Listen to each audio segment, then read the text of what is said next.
সকালের জীবন খাদ্য। প্রথমে আমরা একটি বাক্য দেখি, গীত সংহিতা 35 অধ্যায়ের 26 পদ। যারা আমার অকল্যাণে আনন্দ করে তারা সকলে লজ্জিত ও অপমানিত হোক। যারা আমার বিরুদ্ধে লড়াই করে তারা লজ্জা ও অপমানে আচ্ছন্ন হোক।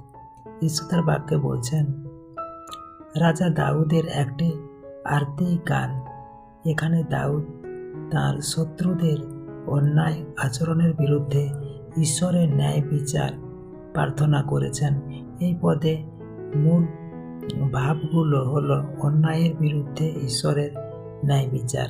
দাউদ চান যারা তার ক্ষতিতে আনন্দ পায় ও মিথ্যা অপবাদ দেয় তারা যেন নিজেদের কাজের ফল ভোগ করেন। ঈশ্বরের কাছে আশ্রয় নেওয়া, প্রতিশোধ নিজে না নিয়ে দাউদ ঈশ্বরের হাতে বিচার তুলে দেন। এটি আমাদের শেখায় অন্যায়ের সময় ধৈর্য ধরে প্রার্থনায় স্থির থাকতে। আত্মিক শিক্ষা। এই পদ আমাদের মনে করিয়ে দেয় অন্যের দুঃখে আনন্দ করা বা অহংকার করা পাপ। ঈশ্বর ন্যায়বান এবং তিনি সত্যকে প্রতিষ্ঠা করেন। তো এই বাক্যের বিষয় অনুসারে প্রার্থনা। হে পরম করুণাময় ঈশ্বর, তুমি ন্যায় ও সত্যের প্রভু।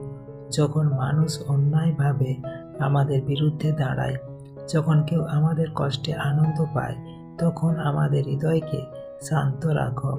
প্রভু, প্রতিশোধ নয়, তোমার ন্যায় বিচারের উপর নির্ভর করতে শেখাও।